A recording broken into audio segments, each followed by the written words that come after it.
अभी साउंड सही है? Yes ma'am. ओके, चलिए। हम लोग ब्रोनफेन-ब्रेनर की थ्योरी, कल हम लोग सामाजिक सांवेगिक विकास के विषय में जाने थे कि सांवेगिक सोशल इमोशनल डेवलपमेंट जो बालकों में हो रहा है एक साथ कंबाइंड में, ठीक है, वो कैसे होगा और इस डेवलपमेंट को लेकर किन किन मनोवैज्ञानिकों ने अपनी अपनी थ्योरी दी है। तो हम लोगों ने दो का नाम जाना था, ब्रोनफेन-ब्रेनर की थ्योरी जानी थी, उसका उनका है इकोलॉजिकल थ्योरी जिसको हम लोग हिंदी में पारिस्थितिक परक सिद्धांत कहते हैं, ठीक है।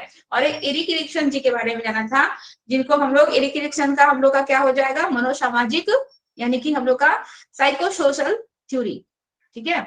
ये दोनों थ्योरी के विषय में हम लोग को आज पढ़ना है। तो सबसे पहले हम लोग ब्रोनफेन-ब्रेनर की थ्योरी को पढ़ ले, इकोलॉजिकल थ्योरी। देखिए, ब्रोनफेन-ब्रेनर जी ने जो बालकों का सामाजिक और सामवेगिक जो डेवलपमेंट हो रहा है, यानी कि इमोशनल सोशल डेवलपमेंट जो उनका बच्चों का हो रहा है, ये डेवलपमेंट कैसे हो रहा है, किस कंडीशन में हो रहा है, इसके लिए कौन कौन से हम लोग के जो है चीजें हैं जो उस पर इफेक्ट डाल रही है, इन सब चीजों के विषय में जानेंगे।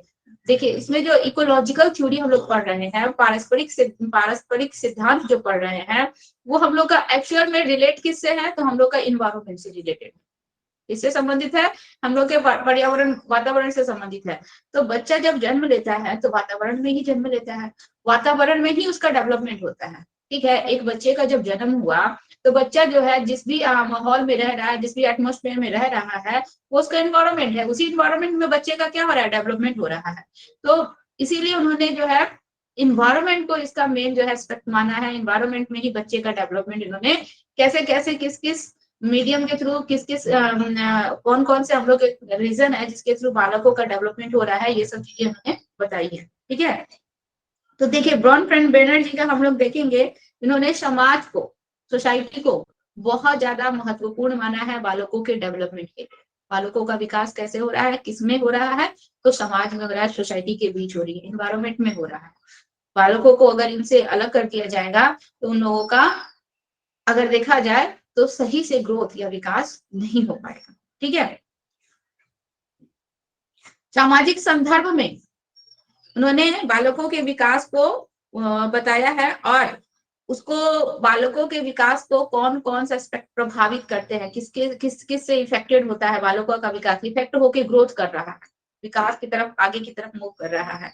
जैसे कि परिवार, ठीक है, आस पड़ोस, संगी साथी, ये सब जो है ये बालकों के ग्रोथ को क्या करते हैं, इफेक्टेड करते हैं, जिससे बालकों का ग्रोथ होता है, बालकों का विकास जो है आगे की तरफ मूव करता है। तो इन सभी चीजों को हम लोग यहाँ पे देखेंगे, किस किस के साथ बालकों का जीवन, बच्चे का जीवन का फर्स्ट जो इफेक्ट अगर पड़ेगा जीवन पर, तो फर्स्ट किस पे पड़ेगा, सेकंड किस पे पड़ेगा, ठीक है, और कहाँ तक किस हद तक उस पे पड़ता है।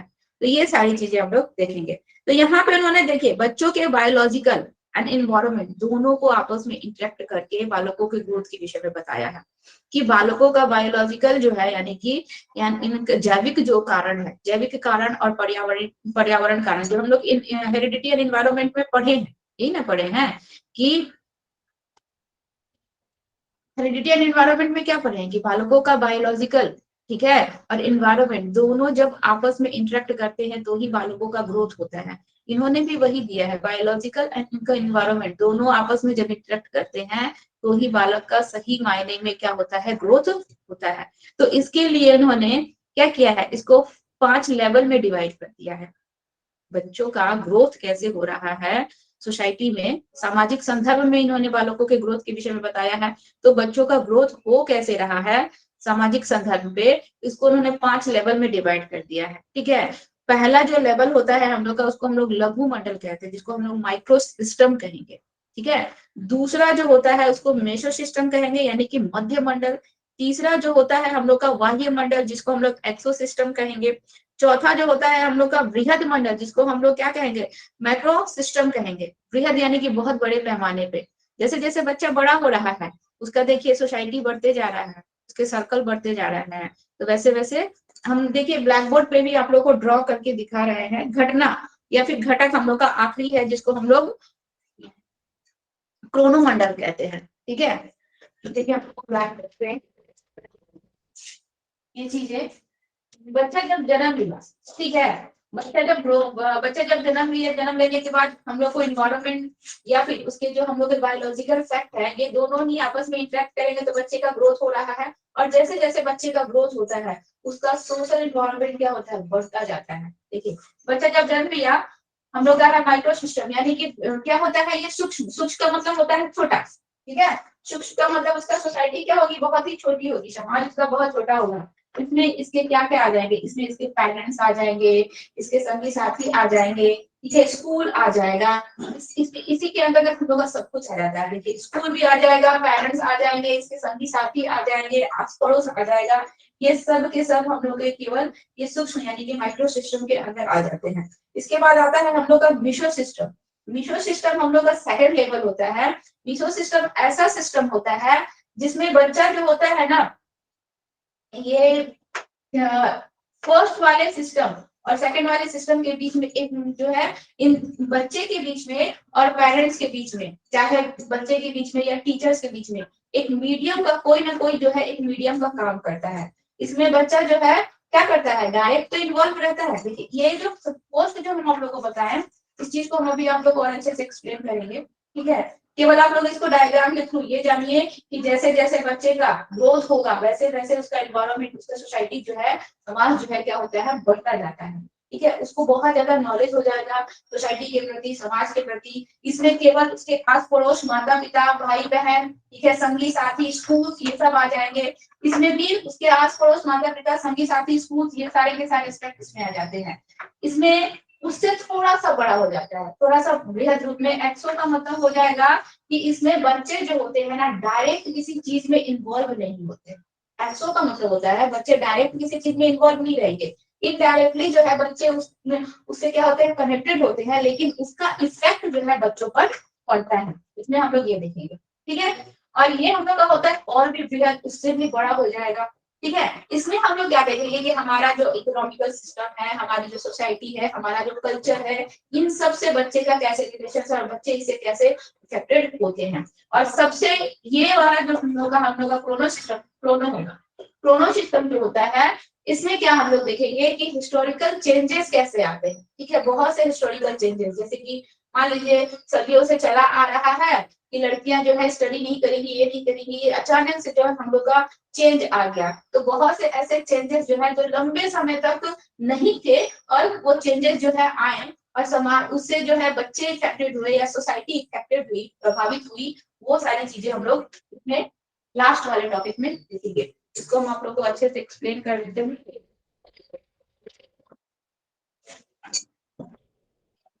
देखिए फर्स्ट था हम लोग का लघु मंडल, तो हम लोग क्या कहेंगे, माइक्रो सिस्टम। आप लोगों को नहीं समझ में आएगा तो बोलिएगा।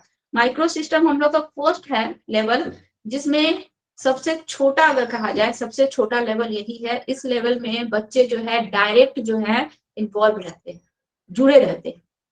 जिस भी सोसाइटी से उनके आसपास उनके माता पिता है, भाई बहन है, संगी साथी हैं, स्कूल के टीचर्स हैं, स्कूल के फ्रेंड सर्कल हैं, इन सभी से बच्चे डायरेक्ट जुड़े रहते हैं, इनडायरेक्टली नहीं, किसी के थ्रू नहीं जुड़े रहते हैं। क्या है, बच्चे डायरेक्ट कनेक्टेड रहते हैं, डायरेक्ट जुड़े रहते हैं, और इसका डायरेक्ट प्रभाव बच्चे के ऊपर पड़ता है, ठीक है। तो इसमें क्या होता है, ये हम लोग का सबसे पहला लेवल होता है, सबसे छोटा लेवल होता है, ठीक है। इसमें कौन कौन से आ जाएंगे, माता पिता, भाई बहन, आस पड़ोस, संगी साथी, स्कूल के टीचर्स, ये सारे के सारे सभी लोग इसी के अंतर्गत हम लोग के आ जाएंगे।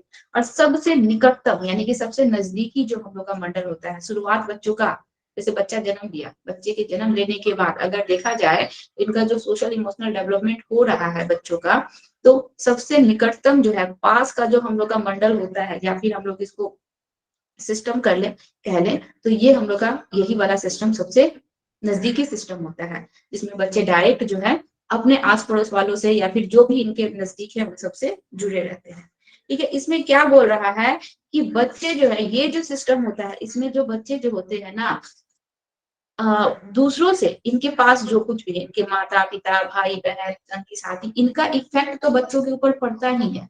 बच्चे भी अपना कुछ ना कुछ इफेक्ट जो है इनके ऊपर डालते हैं, ठीक है। इसको हम लोग बाई डायरेक्शनल कहेंगे। जैसे कि हम लोग संवेग और संज्ञान पढ़े थे कि संवेग भी संज्ञान को प्रभावित करता है, संज्ञान संवेग को प्रभावित करता है। ठीक इसी तरह से ये जो हम लोग का सबसे छोटा जो सिस्टम होता है, माइक्रो सिस्टम होता है, इसमें बच्चे जो होते हैं डायरेक्ट जो है किसी ना किसी से कनेक्टेड होते हैं, ठीक है, इनडायरेक्ट नहीं रहेंगे और यह बाई डायरेक्शनल होगा, यानी कि अगर माता पिता भाई बहन संगी साथी का प्रभाव बच्चे के ऊपर पड़ रहा है तो बच्चा भी अपना कोई ना कोई इफेक्ट जो है उन लोगों के ऊपर छोड़ते हैं, ठीक है। फॉर एग्जाम्पल जैसे कि माता पिता बच्चों को कोई किसी चीज का जो नॉलेज दिए या कोई चीज बताते हैं तो बच्चे उसको सुनते हैं, समझते हैं, उसको अपने डेली लाइफ में उसको क्या करते हैं, शामिल करते हैं, उसको फॉलो करते हैं, ठीक है। बच्चों के किसी क्रियाकलाप को भी देखकर, बच्चों के किसी एक्टिविटी को देखकर माता पिता भी उनसे क्या होते हैं, प्रभावित होते हैं, इफेक्टेड होते हैं, और माता पिता भी बच्चों के अनुसार कुछ ना कुछ वर्क करते हैं या फिर उनके दिए उनके द्वारा बताए गए, जरूरी नहीं कि बताएंगे, ठीक है, बहुत से ऐसे वर्क है जो हम लोग बच्चों को देखकर सीख लेते हैं कि अरे वाह ये इतना अच्छा से कर रहा है, हमको भी इसी तरह से करना चाहिए। तो उस चीजों को देख कर भी माता पिता क्या होते हैं, इफेक्टेड होते हैं और उसको वो अपने लाइफ में शामिल करते हैं। तो ये क्या होता है हम लोग का जो फर्स्ट जो हम लोग का ये जो सिस्टम है माइक्रो सिस्टम, ये बाई डायरेक्शनल होता है। इसमें केवल बच्चे ही इफेक्टेड नहीं होंगे अपने इन्वायरमेंट से, इसमें बच्चे अपने इन्वायरमेंट को इफेक्ट पहुंचाते भी हैं, कोई ना कोई प्रभाव वो छोड़ते भी हैं, ठीक है। जैसे कि संवेग संज्ञान पे प्रभाव डालता है और संज्ञान संवेग पे प्रभाव डालता है, उसी तरह से यहाँ पे बच्चे जो अपने इन्वायरमेंट पे प्रभाव डालेंगे और इन्वायरमेंट का प्रभाव भी इनके ऊपर पड़ेगा। ये हम लोग का मैडम सब। हाँ उसको इंग्लिश में बोलिए ना, संवेग। संवेग का मतलब इमोशन होगा, संवेग का मतलब हम लोग का इमोशन, और संज्ञान का मतलब हम लोग का कॉग्निशन हुआ। ये चीज आप नहीं पढ़ी थी ज्योति जी, इसमें आप प्रेजेंट नहीं थी। हम लोग इमोशन और कॉग्निशंस का जो रिलेशन बताए थे उसमें आप प्रेजेंट थी ज्योति जी? नो मैम, लेकिन हम समझ सकते हैं। आप समझ सकती हैं, अच्छा ठीक है, ठीक है, हमको वक्त मिलेगा तो हम आपको ये चीज समझाएंगे, ठीक है, थोड़ा वेट कीजिए। तो इसमें हम लोग क्या देखे कि बच्चा जो है केवल इफेक्टेड होगा नहीं, वो दूसरों को इफेक्ट पहुंचाएगा भी, मतलब वो अपने किसी कार्य से, अपने किसी गुणों से वो दूसरों को भी कुछ ना कुछ इफेक्ट पहुंचाता है। जैसे कि मान लीजिए उसका कोई फिजिकल एक्टिविटी है, उससे दूसरे बहुत ज्यादा प्रभावित हो गए, ठीक है, या फिर उसकी पर्सनालिटी से बहुत ज्यादा लोग प्रभावित हो गए, या फिर उसके बोलने के तरीके से लोग बहुत ज्यादा प्रभावित हो गए, तो किसी ना किसी तरीके से बच्चा जो है दूसरों को भी इफेक्ट पहुंचाएगा। ये हम लोग का फर्स्ट होता है जिसको हम लोग माइक्रो सिस्टम कहते हैं, ठीक है। इसके बाद हम लोग का अब बच्चों का जो है इन्वायरमेंट क्या हो रहा है, उससे थोड़ा बड़ा हो रहा है। सेकंड जो होता है हम लोग का, इसको कहते हैं मध्य मंडल, इंग्लिश में कहेंगे हम लोग इसको मेसो सिस्टम, ठीक है, मेसो सिस्टम या मध्य मंडल। ये जो हम लोग का सिस्टम होता है, देखिए इस सिस्टम में बच्चे यहाँ पे भी डायरेक्ट जो है इन्वॉल्व रहते हैं। ऐसा नहीं है कि इस सिस्टम में बच्चे डायरेक्ट इन्वॉल्व नहीं है, इस सिस्टम में भी बच्चे डायरेक्टेड जो है डायरेक्ट अपने इन्वायरमेंट से या फिर अपने आस पड़ोस से, संगी साथी से, ये भी हम लोग का चाइल्डहुड में ही आ जाएगा, ठीक है। इसमें भी माता पिता भाई बहन स्कूल संगी साथी यही सब रहते हैं, तो ये भी हम लोग का चाइल्डहुड के अंतर्गत ही आ जाएगा। तो देखिए इसमें क्या होता है, ये जो सिस्टम है, इस सिस्टम में जो है बच्चे जो है, पहला जो हम लोग का माइक्रो सिस्टम था उसमें माता पिता के साथ डायरेक्ट कनेक्टेड थे। अब बच्चा स्कूल जाने लगा, स्कूल में भी वो टीचर्स के साथ क्या है, डायरेक्ट कनेक्टेड है, डायरेक्ट जुड़ा हुआ है बच्चा स्कूल में भी। लेकिन यहाँ पे आप देखिएगा कि बच्चों के बहुत सारे चीजों को, ठीक है, हम लोग किसी मीडियम के माध्यम से, मध्य मंडल का मतलब क्या है, बच्चे और इन्वायरमेंट के बीच में कुछ ऐसा एक माध्यम है जो क्या कर रहा है, बच्चों का इंफॉर्मेशन पेरेंट्स तक या फिर बच्चों का इंफॉर्मेशन टीचर्स तक पहुंचाने की कोशिश कर रहा है, ठीक है। मिडिल में देखिए क्या आ गया, मान लीजिए बच्चे हैं, पेरेंट्स है एंड टीचर है, ठीक है। तो यहाँ पे बच्चा जो है मीडियम का काम नहीं करेगा, बच्चा जो है टीचर से डायरेक्ट कनेक्टेड है, बच्चा जो है पेरेंट्स से डायरेक्ट कनेक्टेड है, लेकिन बच्चों का बहुत सारा इंफॉर्मेशन जो है हमें टीचर्स के माध्यम से भी पेरेंट्स को पता चलता है, या फिर पेरेंट्स मेन हम लोग का सेंटर में कौन है, सेंटर में हम लोग के बच्चे ही हैं, लेकिन उनका सारा इंफॉर्मेशन डायरेक्ट बच्चों के थ्रू ना पता चल के किसके थ्रू पता चल रहा है, पेरेंट्स के थ्रू टीचर्स को पता चल रहा है, या फिर टीचर्स के थ्रू बच्चों को पता चल रहा है, या फिर स्कूल में पेरेंट्स अगर जाते हैं तो उनके फ्रेंड सर्कल भी हैं, ठीक है, या फिर हम लोग आस पड़ोस में भी दोस्तों के साथ खेलते हैं तो कोई हमारा फ्रेंड आके बोल दिया कि मैम आंटी देखिए ये हमको ऐसे ऐसे कर रहा है या फिर ऐसे ऐसे ये हरकतें कर रहा है, तो हमें उसके फ्रेंड्स के थ्रू भी जो उसके बारे में इंफॉर्मेशन मिला, ये क्या हो गया, ये मीडियम का काम कर रहा है। सेंटर में बच्चे ही है, बच्चे पे ही इफेक्ट पड़ रहा है, बच्चे के बारे में ही सारा इंफॉर्मेशन मिल रहा है, लेकिन डायरेक्ट बच्चों के थ्रू ना मिलकर किसके थ्रू मिल रहा है, किसी ना किसी मीडियम के थ्रू मिल रहा है। कोई ना कोई एक ऐसा हम लोग का मध्य में एक ऐसा कोई पर्सन है जो हमें बच्चों के बारे में सारे इंफॉर्मेशन दे रहा है कि मैं आंटी देखिए आज ये गया था ना ड्राइंग क्लास, इसने ड्राइंग क्लास में आज इतना अच्छा ड्राइंग बनाया कि सारे के सारे स्टूडेंट्स और टीचर्स बहुत खुश हुए, इसके लिए क्लैपिंग किए। तो ये इन्फॉर्मेशन हमको किसके थ्रू मिला, डायरेक्ट बच्चे के थ्रू नहीं मिला, बच्चे के फ्रेंड के थ्रू पेरेंट्स को ये इन्फॉर्मेशन मिला। इसको हम लोग कहते हैं मध्य मंडल, ठीक है, मेसो सिस्टम, यानी कि बच्चे और पेरेंट्स जिससे हमारा डायरेक्ट कनेक्शन है, उन दोनों के बीच में कोई ऐसी कड़ी है जो उनके बारे में हमको क्या कर रहा है, इन्फॉर्मेशन सारा दे रहा है। तो इसको हम लोग कहेंगे मध्य मंडल। देखिए यहाँ पे दिया हुआ है कि परिवार हो गया, आस पड़ोस हो गया, संगी साथी, स्कूल के आपसी संबंधों से ये हम लोग का बना होता है। इसमें बच्चे डायरेक्ट इन सबसे कनेक्टेड होते हैं। हम लोग माइक्रो सिस्टम में क्या देखे कि उसमें कोई मीडियम नहीं था, कोई माध्यम नहीं था, बच्चे डायरेक्ट जुड़े हुए थे। जो भी अपनी फीलिंग्स है, जो भी बातें हैं, जो भी घटनाएं घटी, वो डायरेक्ट मम्मी से या अपने भाई बहन से या अपने फ्रेंड से या अपने टीचर से वो डायरेक्ट शेयर कर रहे हैं, ठीक है। लेकिन मध्य मंडल में वहां पे क्या होता है, कोई ना कोई हम लोग का एक ऐसा मीडिएटर होता है जिसके माध्यम से ये सब चीजें शेयर हो रही है, ठीक है। तो संगी साथी, पेरेंट्स जो है, पीटीएम देखिए, जैसे कि फॉर एग्जांपल एक पीटीएम देख लीजिए। पीटीएम में बच्चे पेरेंट्स जब जा रहे हैं तो बच्चे के बारे में बहुत कुछ इंफॉर्मेशन डायरेक्ट बच्चों के थ्रू माता पिता को पता चल रहा है, नहीं, वहां पे टीचर्स जो है बच्चों के बारे में बता रहे हैं कि आपका बच्चा पढ़ने में ऐसा है, चाहे बच्चा आपका क्लासरूम में ऐसी एक्टिविटीज करता है, या फिर पेरेंट्स जो है टीचर को बच्चे के बारे में इंफॉर्मेशन दे रहे हैं कि घर में वो इस तरह की एक्टिविटीज करता है, घर में पढ़ता नहीं है, चाहे इस तरह से की हरकतें करता है। तो ये सारे इंफॉर्मेशन जो है किसी ना किसी मीडियम के थ्रू, सेंटर में बच्चा ही है उसी के बारे में सारा इंफॉर्मेशन जा रहा है, लेकिन डायरेक्ट उसके थ्रू ना जाकर दूसरे के थ्रू जाता है। ये हम लोग का मध्य मंडल, जिसको हम लोग मीशो सिस्टम कहते हैं, ठीक है। ये दूसरा था।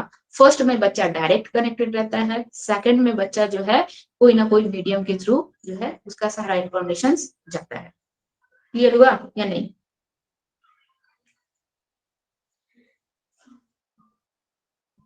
कुछ बोलिए यस आप। मैम।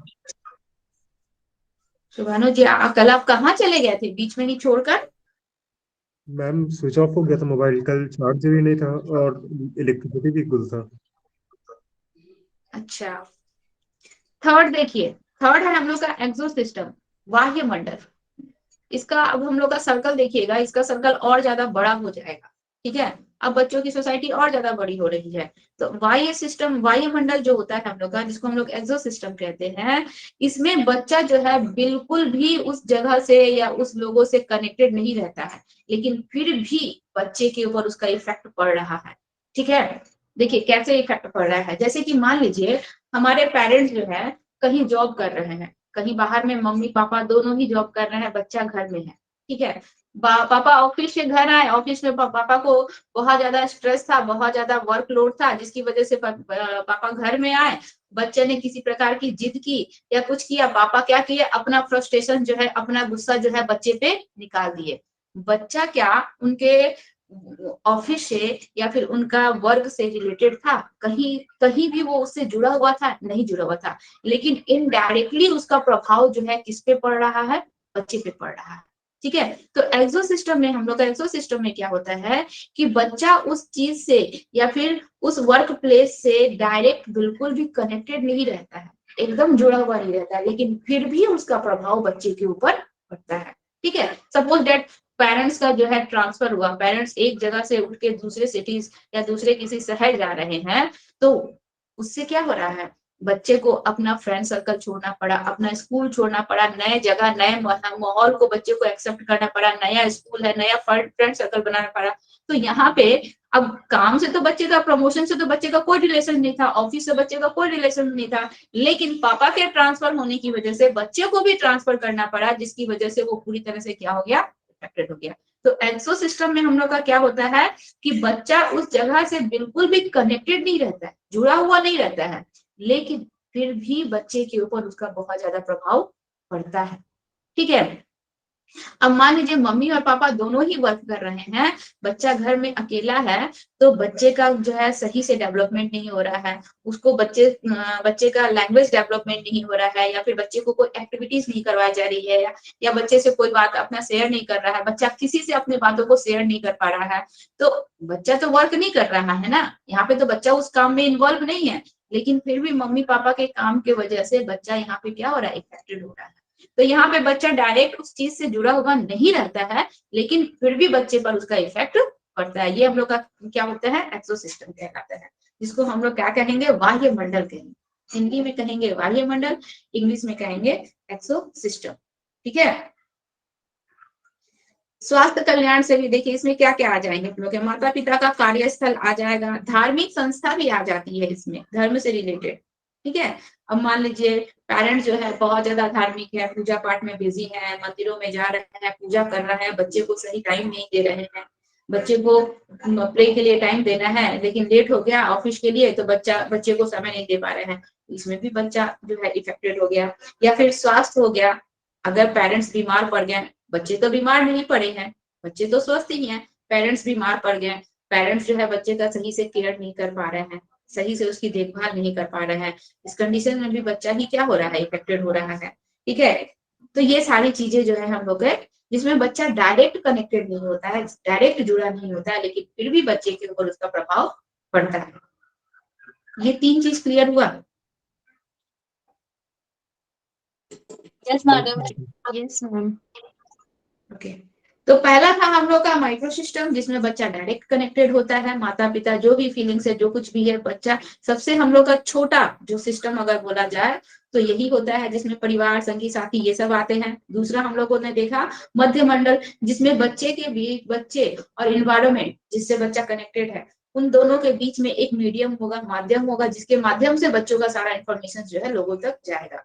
तीसरा हम लोग देखे ऐसा सिस्टम जिसमें बच्चा बिल्कुल भी कहीं भी किसी भी तरीके से इन्वॉल्व था ही नहीं, लेकिन फिर भी बच्चे के ऊपर उसका प्रभाव पड़ रहा है। ठीक है, फोर्थ है हम लोग का, 5 लेवल में उन्होंने डिवाइड किया था, फोर्थ है हम लोग का मैक्रो सिस्टम, जो कि माइक्रो सिस्टम से जो है ये और ज्यादा वृहद हो गया, बड़ा हो गया, MACRO।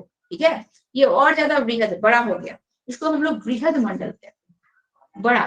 ठीक है, बहुत ज्यादा विस्तृत। अब यहाँ पे बच्चे धीरे धीरे ग्रो कर रहे हैं, बढ़ रहे हैं, बच्चे जो है अब सोसाइटी में बहुत सारी चीजों से इंटरेक्ट हो रहे हैं, बहुत सारी चीजों का नॉलेज ले रहे हैं, जैसे कि बच्चे के ऊपर अपने जिस भी वो सोसाइटी में रह रहे हैं, जिस भी समाज में रह रहे हैं, वहाँ के कल्चर का इफेक्ट उनके ऊपर पड़ रहा है, वहाँ के इकोनॉमी का इफेक्ट उनके ऊपर पड़ रहा है, वहाँ के पॉलिटिक्स का इफेक्ट उनके ऊपर पड़ रहा है। इन सब चीजों का इफेक्ट जो है बच्चे के ऊपर पड़ेगा।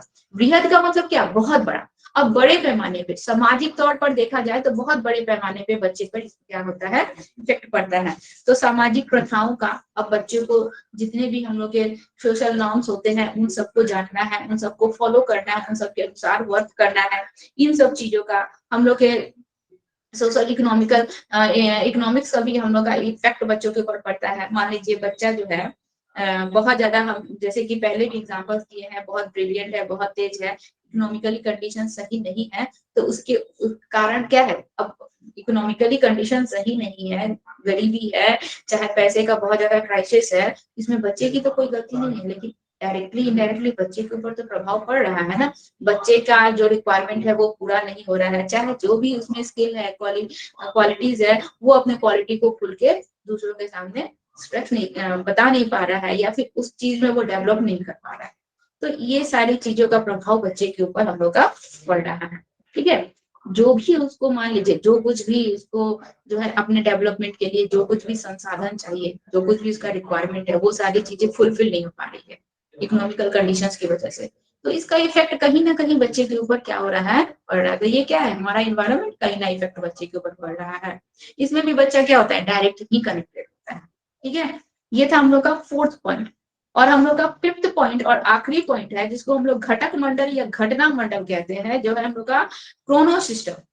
ठीक है, जिसमें कोई घटना घट जाती है, जैसे कि अचानक से कोरोना का आ जाना, एक प्रकार का ऐसा घटना है जो अचानक से आया, इतने सारे लोगों के लाइफ को इफेक्ट पहुंचाया और इफेक्ट पहुंचाकर वो चला गया, और उसका इफेक्ट उसी समय तक नहीं रहा, उसका इफेक्ट जो है उसके आगे आने वाले फ्यूचर में भी रहेगा।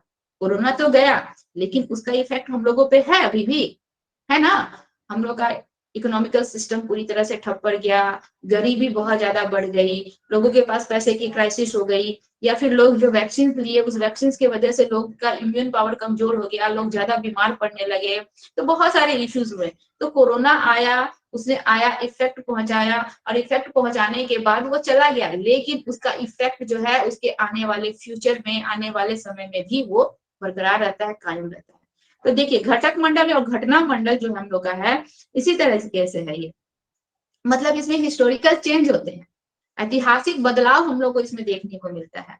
जो इतिहास में, हिस्ट्री में जो हम लोग का सदियों से जो परंपराएं चली आ रही हैं, जो रूल रेगुलेशंस चले आ रहे हैं, अचानक से उसमें बदलाव आना और उस बदलाव का हमारे पूरे लाइफ पर इफेक्ट पड़ना, वो हम लोग का हिस्टोरिकल चेंज जो है इस घटक मंडल और घटना मंडल में हम लोग को देखने को मिलेगा। ठीक है, जैसे कि आप लोग को फॉर एग्जाम्पल्स दिए कि लड़कियां एजुकेशन नहीं लेती हैं।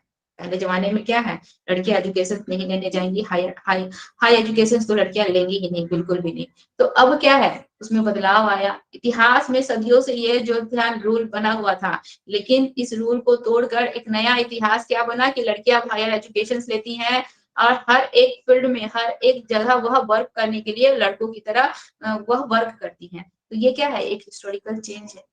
ठीक है, पहले इंटरकास्ट मैरिज नहीं होते थे, इंटरकास्ट मैरिज होने लगे, ये एक हम लोग का क्या है, एक हम लोग का हिस्टोरिकल चेंज आ गया, बदलाव आ गया। तो ऐसी घटना है, ठीक है। जैसे कि कोरोना वाला ही एग्जाम्पल, कोरोना आया इसके बाद उसने हमारे लाइफ पर इफेक्ट पहुंचाया, और आने वाले फ्यूचर में भी वो हमको क्या कर रहा है, प्रभावित कर रहा है, हमको इफेक्ट पहुंचा रहा है। वो भी एक तरह का हिस्टोरिकल चेंज हो गया। इतिहास में अब इसका नाम होगा ना कि इतनी सन में कोरोना आया था, इतने सारे लोग इससे हम लोग इंजर्ड हुए, या फिर इतने सारे लोगों की डेथ हो गई, ये हमारे पूरे अर्थव्यवस्था को चौपट करके चला गया, हमारे लाइफ को पूरा ये मतलब स्पॉइल करके चला गया, आने आने वाले फ्यूचर में भी इसका हम लोग को बहुत ज्यादा इफेक्ट पड़ा। तो हिस्ट्री में क्या है, जो हिस्ट्री में लिखा जाए, ठीक है। हिस्टोरिकल चेंजेस का मतलब क्या है कि सदियों से जो चले आ रही थी और अचानक से बदलाव आया, और इसका प्रभाव जो है हमारे आने वाले फ्यूचर में लाइफ में भी देखने को मिल रहा है, वो हम लोग का हिस्टोरिकल चेंज जो है, हम लोग का घटक मंडल, घटना मंडल, या फिर हम लोग इसको क्रोनो सिस्टम्स कहेंगे, इसमें हम लोग को ये देखने को मिलता है। बहुत अनोखी अनुभूतियां, देखिए सामाजिक स्तर पर बहुत सारा बदलाव होता है। जैसे कि पहले जो है ये बहुत से ऐसे चेंजेस होते थे कि बार बार हम लड़कियों वाला ही एग्जाम्पल्स देते हैं, यहाँ पे भी हम देखा जाए तो जेंडर पक्षपात कर रहे हैं, लड़कों का भी एग्जाम्पल हमको देना चाहिए, नहीं तो मेरा भी आलोचना किया जाएगा। तो यहाँ पे देखिए, मान लीजिए सपोज डेट, पहले जमाने में क्या होता था कि लड़कों के लिए हर एक वर्क जो सुटेबल था कि लड़के ये करेंगे, लड़के स्टडी कर हायर स्टडी करेंगे, या फिर लड़के जॉब करेंगे, घर को रन, फैमिली को चलाने का रिस्पॉन्सिबिलिटी घर लड़कों के पास होता है। ठीक है, अब क्या चेंजेस आ गए हैं कि लड़कों का साथ देने के लिए लड़कियां भी क्या करती हैं, जॉब करती हैं, लड़कियां भी पैसा अर्न करती हैं, फैमिली को रन करने का काम लड़कियां भी करती हैं। तो ये जो हिस्टोरिकल चेंज आया और आगे भी इसका जो इफेक्ट पड़ेगा, ये हम लोग का क्रोनो सिस्टम्स के अंतर्गत आ जाता है। ठीक है, क्लियर हुआ या नहीं, इतना बताइए पूरा पांचों पॉइंट। रॉन ब्रेनर जी ने क्रोमो सिस्टम कैसे बच्चों को इफेक्ट कर रहा है? क्रोमो सिस्टम देखिए कैसे बच्चों को इफेक्ट कर रहा है। अब अभी जैसे एक एग्जांपल दिए हम कि लड़कियां जो हैं पहले हायर एजुकेशन नहीं लेती थी, या फिर किसी जॉब में नहीं रहती थी, फैमिली को चलाने की रिस्पॉन्सिबिलिटी उनके ऊपर कभी नहीं होती थी। लेकिन आज लड़कियां जो है हायर एजुकेशन ले रही हैं, हर एक फील्ड में वो जॉब कर रही है, ठीक है, जॉब कर रही है, अपने फैमिली को चलाने की रिस्पॉन्सिबिलिटी भी वो उठा रही है। तो इसका इफेक्ट बहुत से ऐसे पर्सन है जिनकी मेंटेलिटी ये है कि लड़कियां ये काम नहीं कर सकती हैं, लड़कियां ये चीज नहीं कर सकती हैं, तो उसके ऊपर भी तो ये प्रभाव पड़ रहा है, इफेक्ट पड़ रहा है। लोग जो है मतलब लड़कियों का ये काम देखकर, चाहे लड़कियों का जो ये डेयरिंग चीज देखकर जो है दूसरे लोग भी इफेक्टेड हो रहे हैं, प्रभावित हो रहे हैं कि नहीं, जब वो लड़की कर सकती है तो हमारी लड़की भी कर सकती है, हम भी अपनी लड़की को हायर एजुकेशन देंगे, हमारी लड़की भी अपने पैरों पे खड़ा हो सकती है, हमारी लड़की भी लाइफ में कुछ कर सकती है। तो इसका इफेक्ट पड़ा, प्रभाव पड़ा। ठीक है। चाहे बहुत सी ऐसी चीजें हैं जिसको हम दूसरों को देखकर जो है बहुत से हम लोग को क्या बोलता है नॉलेज मिलता है, चाहे उससे हम इफेक्टेड होते हैं और अपने लाइफ में भी हम उस चीज को अपनाते हैं, तो इससे हम इफेक्टेड हुए। मतलब इतिहास में जो चीजें घट रही थी उसमें क्या हुआ, बदलाव आया, और उस बदलाव ने पूरे के पूरे जो है आप देखिए तो पूरे के पूरे वुमेन सिस्टम वुमेन्स के लाइफ को ही पूरा चेंज कर दिया। लोगों की मेंटलिटी क्या थी कि लड़कियां स्कूल नहीं जाएंगी, लड़कियां एजुकेशन नहीं लेंगी, लड़कियों का काम क्या है खाना बनाना, उतना ही तक उनको जानना चाहिए और दूसरों की सेवा करना। लेकिन ये जो बदलाव आया, ये जो चेंज आया, ये चेंज जो है केवल फर्स्ट जो लड़की जो स्टडी की या फिर जॉब की केवल उसी तक सीमित रहा कि पूरे की पूरे सोसाइटी पर इसका इफेक्ट पड़ा, सभी लोग जो है इससे प्रभावित हुए। अब जो है देखिए देखा जाए तो हर एक पर्सन जो है अपनी बेटियों को पढ़ाना चाहते हैं, उसको अच्छा एजुकेशन देना चाहते हैं, उसको जॉब के लिए वो फी छोड़ दिए हैं। तो ये तो इफेक्ट ही ना पड़ा जो आज सोसाइटी हमारी जो पहले की सोसाइटी थी उस सोसाइटी से आज हमारी सोसाइटी में बहुत ज्यादा बदलाव आ गया, चेंजेस आ गए। और इसका इफेक्ट जो है हम लोग आगे आने वाले फ्यूचर में भी देखेंगे, इससे भी ज्यादा डेवलपमेंट हम लोग वहां पे देखेंगे। तो इसका इफेक्ट जो है केवल वहीं तक तो सीमित नहीं रहा ना, इसका इफेक्ट तो आगे भी हम लोग को देखने को मिल रहा है। ठीक है। तो ये जो है घटक मंडल या घटना मंडल, जिसमें कुछ ना कुछ क्या है ऐसी घटनाएं घट रही हैं, इसको घटक मंडल या घटना मंडल इसीलिए कहते हैं कि इसमें कुछ ऐसी घटना घट रही है जिस घटना का प्रभाव जो है केवल वहीं तक सीमित नहीं है, उसका जो इफेक्ट जो है आगे आने वाले फ्यूचर या पूरी की पूरी सोसाइटी में उसका इफेक्ट हमको देखने को मिल रहा है। ठीक है। मैडम इसीलिए ये इसको हम जैसे कि लोग पॉजिटिव वे में वो मतलब डेवलपमेंट के ये में विषय में विमेन एम्पावरमेंट के विषय में कि वो चेंजेस आया वो। हाँ, ज्यादातर हम लोग बच्चों का अगर जो ये हम लोग सोशल इमोशनल डेवलपमेंट जो देख रहे हैं, जो कंबाइंड में बच्चों का ब्रॉनफ्रेंड बेनर्जी की थ्योरी जो है, इकोलॉजिकल थ्योरी जो है, तो अपने इन्वायरमेंट के साथ बच्चे कैसे इंटरेक्ट हो रहे हैं, कैसे डेवलप कर रहे हैं, हम ज्यादातर बच्चों का जो है पॉजिटिव इफेक्ट ही जानेंगे, पॉजिटिव वे में ही बच्चों का डेवलप करने की कोशिश करेंगे। अगर कुछ नेगेटिव वे है तो नेगेटिव वे को हम लोग पॉजिटिव वे में कन्वर्ट करने की कोशिश करें। ठीक है। ज्यादातर हमको क्या करना है तो बच्चों का पॉजिटिव वे में ही उनका उनका डेवलप करवाना है, नेगेटिव वे में, नेगेटिव चीजें नहीं। अगर बच्चे कहीं नेगेटिविटी की तरफ मूव भी कर रहे हैं तो हमको पॉजिटिव सही उनको सही चीजें बतानी है, पॉजिटिव वे में उनको लाना है, हर एक चीज उनको सही तरीके से समझानी है, बतानी। ठीक है। तो पॉजिटिव वे में ही बच्चों का डेवलपमेंट होना चाहिए।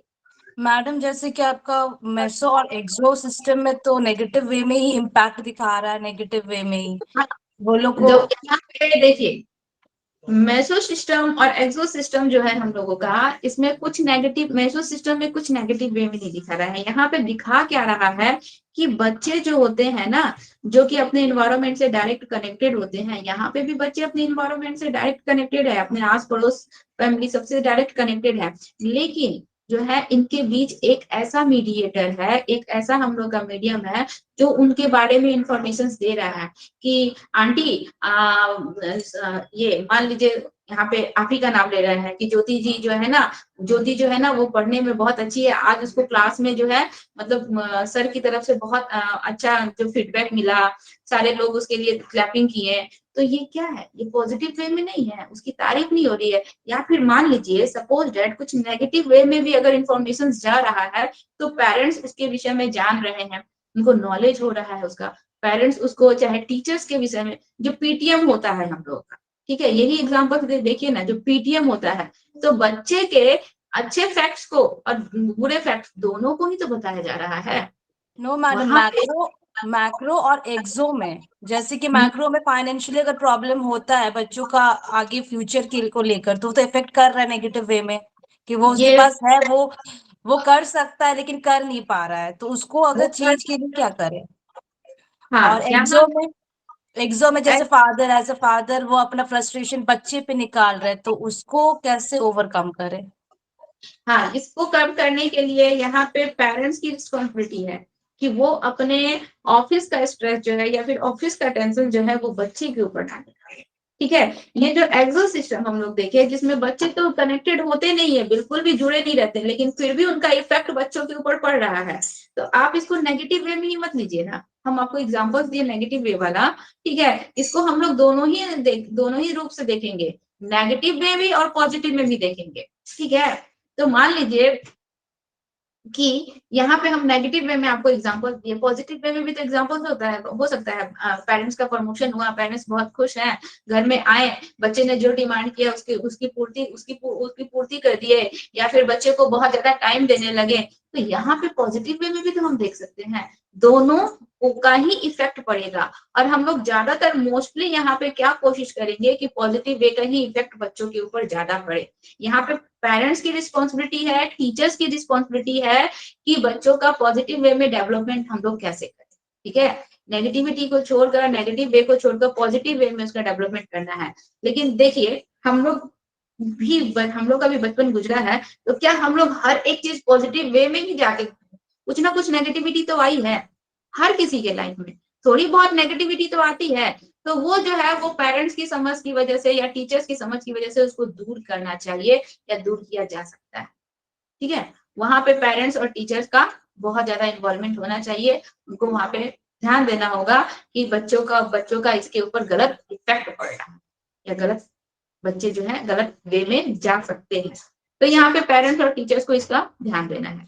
तो केवल हम लोग इसको नेगेटिव वे में नहीं देखेंगे, इसको पॉजिटिव वे में भी रखना है, दोनों में, और पॉजिटिव वे में ज्यादा रखना है, ठीक है। मैडम जैसे कि हमारे अगर फादर अगर बच्चे को डांट रहा है, उसका फ्रस्ट्रेशन निकाल रहा है, तो बच्चा को तो इमोशनली वो तो बहुत वीक हो जाएगा, या तो फिर उसका सोच भी उसी तरह। देखिए घर में पेरेंट्स होते हैं, अगर मान लीजिए पापा फ्रस्ट्रेशन में है, पापा के ऊपर बहुत स्ट्रेस है, बहुत टेंशन में है, पापा डांट रहे हैं, तो मदर वहां पे बच्चे को सपोर्ट करती है या फिर उसको प्यार करती है या फिर उसको समझाने की कोशिश करती है। तो आप दोनों तरीके से देखिए ना, दोनों तरीके से देखिए, होता है ना कि अगर पेरेंट्स में अगर पापा बहुत ज्यादा गुस्से में है, पापा बात बात पे डांट रहे हैं, तो मम्मी वहां पे बच्चे को संभाल रही है, मम्मी बच्चे को समझा रही है कि पापा अभी बहुत टेंशन में है पापा, या फिर पेरेंट्स हर समय तो उतना टेंशन में नहीं रहेंगे, जब उनका गुस्सा शांत होगा या फिर जब वो शांत हो जाएंगे तो बच्चे के बातों को तो समझेंगे, या फिर बच्चा क्या बोल रहा है या उसके उसके वो क्या बोलना चाह रहा था उस चीज को तो वो समझेंगे थोड़ी देर बाद, या फिर कुछ समय बाद तो उनको ये चीज समझ में आएगी, या फिर पापा नहीं है तो मम्मी तो ये चीज समझ में आता है। हाँ यहाँ पे अगर देखा जाए कि अगर पापा डांट रहे हैं और मम्मी भी आके उस पर डांटने लगी कि मार्क्स क्यों कम आया, ऐसे क्यों हुआ, वैसे क्यों हुआ, तो यहाँ पे बच्चे पे नेगेटिविटी का प्रभाव तब ज्यादा पड़ेगा, तब वहां पे ज्यादा पड़ेगा देखा जाए। लेकिन यहाँ पे एक अगर डांट रहा है तो दूसरा तो संभालने के लिए है। हम लोग के साथ भी तो ऐसा होता है, अगर पापा गुस्सा है तो मम्मी प्यार कर दी, या फिर मम्मी समझा दी, या फिर मम्मी उस चीज से हम लोग को बचा लेती थी। इस तरह की चीजें तो हम लोग के साथ भी हुई है। तो यहाँ पे दोनों ही पक्षों को लेकर हम लोग को चलना है, ठीक है। तो आप देखिए हर एक बच्चा जो है, नेगेटिविटी बच्चे के लाइफ में होती है, बहुत ज्यादा नहीं होती है, पॉजिटिविटी ज्यादा होगी, नेगेटिविटी कम होगी। लेकिन उस नेगेटिविटी में अगर बच्चा आगे की तरफ मूव करता है तो पेरेंट्स या टीचर्स जो है समय के अनुसार उसको समझा देते हैं या फिर उसको सही ट्रैक पे ले आते हैं। और अगर नहीं समझा पाए, ठीक है, नहीं बता पाए या फिर उसको नहीं संभाल पाए, तो बच्चा आगे की तरफ मूव कर जाएगा और बच्चा फिर नेगेटिव वे में ज्यादा चला जाएगा, ठीक है। तो वहां पे वैसे कंडीशंस आ जाते हैं। हम लोग भी स्कूल में चाहे घर में चाहे कहीं भी बच्चों को पढ़ाते हैं, चाहे कुछ चीजें बताते हैं, तो हाँ ये चाहे हम अपने घर का एग्जांपल दे रहे हैं, मेरी दीदी का बेटा जो है उसको अगर मम्मी डांट दी, चाहे उसके पापा डांट दिए, तो वो मौसी को फोन करेगा या नाना को फोन करेगा, तो उसको वहां पे बताया जाता है, समझाया जाता है कि बेटा आपका जो जिद है ये बहुत ज्यादा है, इतना ज्यादा जिद नहीं करना। वहां पे बच्चा को कोई ना कोई किसी ना किसी तरह से तो सपोर्ट मिल रहा है ना कोई तो उसको समझा रहा है ना। तो बच्चा जो है अगर कोई समझाने वाला नहीं रहता है और अगर कोई और उल्टे शब्द बताने वाला रहता तो बच्चा नेगेटिविटी की तरफ ज्यादा मूव करता है। लेकिन यहाँ पे आपके फैमिली में इतने सारे मेंबर होते हैं, हम लोग क्या देखें कि एक्सो में केवल मम्मी पापा तो नहीं है, और भी तो फैमिली मेंबर्स है, चाहे हम लोग का और भी जो स्कूल है, टीचर्स हैं या फिर फ्रेंड सर्कल है, उसमें कोई ना कोई तो उनका सपोर्ट देने वाला या कोई ना कोई तो उनको सही ट्रैक पे ले आने वाला होता है, कुछ तो ऐसे होते हैं पर्सन। तो उसकी वजह से नेगेटिविटी का चांसेस जो है कम रहता है। ऐसा नहीं है कि नहीं रहता है, हर किसी के लाइफ में थोड़ी बहुत नेगेटिविटी रहती है, लेकिन बहुत ज्यादा नहीं, ठीक है। और आप बोले कि हम लोग का ये क्या बोली? Major system. मैक्रो और एक्सो तो सेम है ना, सिमिलर है ना, मैक्रो और एक्सो। एक्सो सिस्टम में हम लोग क्या देखे कि बच्चे पे इफेक्ट पड़ रहा है, पॉजिटिव वे और नेगेटिव वे दोनों पे ही बच्चे पे इफेक्ट पड़ रहा है, लेकिन बच्चा जो है डायरेक्ट उस चीज से जुड़ा हुआ नहीं है, डायरेक्ट उस चीज से कनेक्टेड नहीं है। ठीक है, हम लोग क्या बोले कि पापा का ऑफिस है, पापा का वर्क प्लेस है, वहां पापा वर्क कर रहे हैं, काम कर रहे हैं, बहुत ज्यादा स्ट्रेस में है, आके बच्चे पर अपना सारा स्ट्रेस उतार दिए। बच्चा तो वर्क प्लेस पे जा नहीं रहा है, बच्चा तो काम कर नहीं रहा है, बच्चा तो उससे डायरेक्ट जुड़ा हुआ नहीं है, लेकिन फिर भी उसका प्रभाव बच्चे के ऊपर पड़ा। ये है हम लोग का था एक्सो सिस्टम। और हम लोग का जो मैक्रो सिस्टम है, मैक्रो सिस्टम में हम लोग का क्या होता है, बहुत ज्यादा सोसाइटी उनकी और ज्यादा बड़ी हो जाती है, बहुत ज्यादा बड़ी हो जाती है।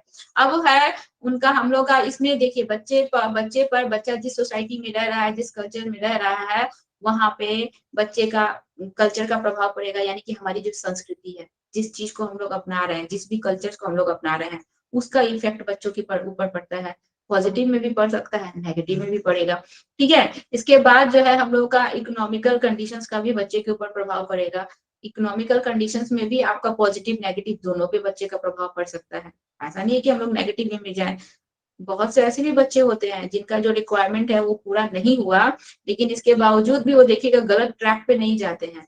ठीक है, या फिर उनमें नेगेटिविटी का ज्यादा असर नहीं होता है, इसके बावजूद भी बच्चा अच्छे से डेवलप करते हैं, उनका सही दिशा में ग्रोथ हो रहा है। ठीक है, तो इन सब का प्रभाव यहाँ पे हम लोग क्या देखे, मैक्रो सिस्टम में क्या होता है कि बहुत बृहद पैमाने पर, बड़े पैमाने पर, वहां पे क्या था, सोसाइटी उनकी छोटी थी, समाज उनका छोटा था, यहाँ पे समाज अचानक से बड़ा हो जाता है। लोगों को अब हमारा देश की अर्थव्यवस्था, अपने घर की अर्थव्यवस्था, ठीक है, हमारा सोसाइटी क्या है, कल्चर क्या है, इन सब चीजों को, क्या हम लोग के रिलीजियस है, धर्म है, कैसे हम लोग को क्या चीज करना है, इन सब चीजों का इफेक्ट बच्चों के ऊपर पड़ने लगता है। ठीक है, पूजा करनी है, बृहस्पतिवार को अंडा नहीं खाना है, नॉनवेज नहीं खाना है। ठीक है, या फिर हमारा जो है अर्थव्यवस्था जो है, इकोनॉमिकल सिस्टम जो है अभी जो है थोड़ा खराब है, आपको हम ये सारी चीजें रिक्वायरमेंट आपकी ये पूरी नहीं कर सकते हैं। या फिर हमारे पूरा इंडिया का अर्थव्यवस्था क्या है, खराब है, कोरोना की वजह से पूरा का पूरा हम लोग का जो है इकोसिस्टम खराब हो चुका है, कहीं भी बहुत ज्यादा वर्क नहीं हो रहा है, इकोनॉमिकल कंडीशंस बहुत ज्यादा आ गया। तो ये सब चीजें, इन सब से बच्चा क्या होता है, रिलेटेड होता है अपने पूरे देश की संस्कृति की, हमारे देश की क्या संस्कृति है, हम लोग कौन से कल्चर्स को फॉलो करते हैं, हमारे देश में जो हिंदूज हैं या मुस्लिम है, जो सिख है, ईसाई है, वो लोग कैसे कैसे कौन कौन से रिलीजियस को मानते हैं, कैसे उनका जो है वर्शिप करते हैं, या फिर अदर कंट्री में जो है कौन से कल्चर्स को फॉलो करते हैं, उनका क्या सिस्टम है, उनका क्या रिचुअल्स है, इन सब का नॉलेज, मतलब बृहद तो मतलब बहुत बड़े पैमाने पे, नेशनल इंटरनेशनल दोनों ही लेवल पे यहाँ पे बच्चों का जो है नॉलेज होता है। इन दोनों का ही प्रभाव बच्चों के ऊपर पड़ता है। ठीक है, अब बच्चा बड़ा हो रहा है, जो है हम लोग के कल्चर्स का प्रभाव बच्चे के ऊपर पड़ेगा। बच्चा को मैम पता है कहने का मतलब है एक्सो सिस्टम और मैक्रो सिस्टम है जो बच्चे इफेक्टेड होते हैं, इनडायरेक्टली इफेक्टेड होते हैं। एक्सो सिस्टम में बच्चे डायरेक्ट इन्फेक्टेड नहीं होते हैं। एक्सो सिस्टम में बच्चे जो है उससे बिल्कुल भी कनेक्ट नहीं रहते हैं, उससे कोई उनका रिलेटिव चाहे कोई अदर जो है कनेक्ट रहेगा, लेकिन उसका इफेक्ट बच्चे के ऊपर पड़ रहा है। लेकिन हम लोग का मैक्रो सिस्टम में बच्चे जो है डायरेक्ट अपने कल्चर से, अपनी सोसाइटी से, या अपने कंट्री के इकोनॉमिकल सिस्टम से, हर एक चीज से बच्चा डायरेक्ट कनेक्टेड, मतलब डायरेक्ट क्या, यहाँ पे भी देखिए तो बच्चा जो है, हमारा देश का अर्थव्यवस्था है, ठीक है, हमारे देश की अर्थव्यवस्था बहुत ज्यादा क्या है, खराब है, या फिर अभी जो है हम लोग के देश में गरीबी बहुत ज्यादा है, तो इससे बच्चा जो है एकदम, जैसे कि हम लोग का जो फर्स्ट था माइक्रो सिस्टम, या फिर जो हम लोग का सेकंड था मेसो सिस्टम, इसमें बच्चा एकदम डायरेक्ट कनेक्टेड होता है, बिल्कुल डायरेक्ट जुड़ा रहता है, इनके बीच में कोई कड़ी या कोई मीडियम नहीं होता है। यहाँ पे देखा जाए तो थोड़ा बहुत जो है डिस्टेंस रहता है। एक्सो सिस्टम में पूरी तरह से बच्चा जो है उससे एकदम अलग रहता है, बिल्कुल भी उससे जुड़ा नहीं रहता है, लेकिन इन्वॉल्वमेंट नहीं रहता है, इन्वॉल्व उसमें बिल्कुल भी बच्चे का एक्सो सिस्टम में इन्वॉल्वमेंट नहीं रहता है। लेकिन मैक्रो सिस्टम में बच्चे का थोड़ा बहुत इन्वॉल्वमेंट, डायरेक्ट बच्चा कनेक्टेड यहाँ पे देखा जाए तो नहीं है, बहुत डिस्टेंस है। ठीक है, अब कल्चर से, सोसाइटी से, जो भी हम लोग का जो है सिस्टम बना हुआ है, या फिर जो भी हम लोग के कल्चर्स है, उन सब से तो बच्चा जुड़ा हुआ डायरेक्ट नहीं है, वो हम लोग के बहुत पहले से बना हुआ है, उसी चीज को हम लोग क्या कर रहे हैं, फॉलो कर रहे हैं। लेकिन फिर भी उसको अगर पूरी तरह से अगर बोल दीजिए कि एकदम अलग है, पूरी तरीके से एकदम अलग है, तो पूरी तरीके से अलग भी नहीं है उससे, कहीं ना कहीं उससे थोड़ा बहुत जुड़ा हुआ है, एकदम डायरेक्ट नहीं तो थोड़ा बहुत कहीं ना कहीं जुड़ा हुआ है। यहाँ पे एक्सो में क्या है कि वो बच्चा कहीं भी उस चीज से जुड़ा हुआ नहीं है, लेकिन फिर भी उसका प्रभाव जो है बच्चे के ऊपर पड़ रहा है। दोनों में अंतर ये है, ठीक है। अब हमारी सोसाइटी जो है, हमारा कल्चर जो है, मान लीजिए हम लोग हिंदू समाज के हैं, हमारी जो सोसाइटी है, कल्चर्स है, हम लोग जो भी कल्चर्स को अपनाए हुए हैं, जो भी रिचुअल्स को हम लोग फॉलो करते हैं, हम लोग विदेशों में जाएंगे या फिर किसी अदर कंट्री में जाएंगे तो हम लोग अपने रिचुअल्स को फॉलो करेंगे। वहां पे उनका जो कस्टम है, उनका जो रीति रिवाज है, उन चीजों को हम देखते हैं तो क्या करता है, उनका भी कुछ इफेक्ट हमारे ऊपर पड़ रहा है और हम भी अपने कुछ संस्कृति का प्रभाव जो है उनके ऊपर डालते हैं। तो हमारी कंट्री में बहुत सारे फॉरेनर्स आते हैं, वो जो है हमारी कंट्री के कल्चर्स को, बहुत सारे सिस्टम्स को, ये सब देखते हैं और उसको वो लोग क्या करते हैं, फॉलो करते हैं। उनका प्रभाव पड़ता है ना उनके ऊपर, उस सब चीजों को भी वो क्या करते हैं, फॉलो करने लगते हैं, उसको अपनाने लगते हैं। चाहे बहुत सारे ऐसे भी हम लोग के कंट्री में देखिए ना, हम लोग बहुत सारा वैलेंटाइन डे मनाते हैं, तो क्लैपिंग है, तो रोज डे है, तो ये है, तो वो है। हम लोग कहाँ से लाए ये सब, कहाँ से हम लोग सीखे? अगर देखें इंटरनेशनल लेवल पे देखें तो हम लोग दूसरों के कल्चर्स को, यहाँ पे दूसरों के कल्चर से हम लोग यहाँ पे इफेक्टेड हो रहा है और उसका हम लोग के लाइफ के ऊपर इफेक्ट पड़ रहा है। तो हम लोग यहाँ पे भी पूरी तरह से डायरेक्ट कनेक्टेड नहीं होते हैं, लेकिन अगर देखा जाए तो पूरी तरह से एकदम अलग भी नहीं होते हैं, कहीं ना कहीं थोड़ा बहुत हम लोग जुड़े रहते हैं। क्लियर हुआ या नहीं? हाँ madam. Rahul ji? Yes madam, मतलब कहने का मतलब है मैम कि एक जो सिस्टम में जो बच्चे होते हैं सामाजिक नहीं होता है, समाज में नहीं होता है। बच्चे समाज में ही होते हैं और हम लोग ह्यूमंस भी हैं, हम लोग समाज से बाहर कैसे रहेंगे, समाज में ही रहते हैं। लेकिन समाज का वो पार्ट जिससे जो है उनके रिलेटिव या उनके पेरेंट्स जो है, जो भी जुड़े हुए हैं, उनपे जो इफेक्ट पड़ रहा है, ठीक है, उनपे जो इफेक्ट पड़ रहा है उस चीज से बच्चे जुड़े नहीं है। समाज में तो बच्चे हैं ही, समाज से हम लोग अलग कैसे रह सकते हैं? हम लोग तो सोशल है ना, सामाजिक है, हम लोग समाज से अलग रह ही नहीं सकते हैं। लेकिन समाज का कोई ऐसा एक पार्ट है जिससे हमारे घर का कोई रिलेटिव जो है जुड़ा हुआ है और वो उससे इफेक्टेड हो रहा है और उसका इफेक्ट जो है वो हम लोगों पे डाल रहा है, ठीक है। उससे कहने का उस मतलब जगह मैम कि बच्चे उस मैडम समाज एग्जाम्पल नहीं। दे दीजिए, जैसे उसके लाइफ का डिसीजन लेना।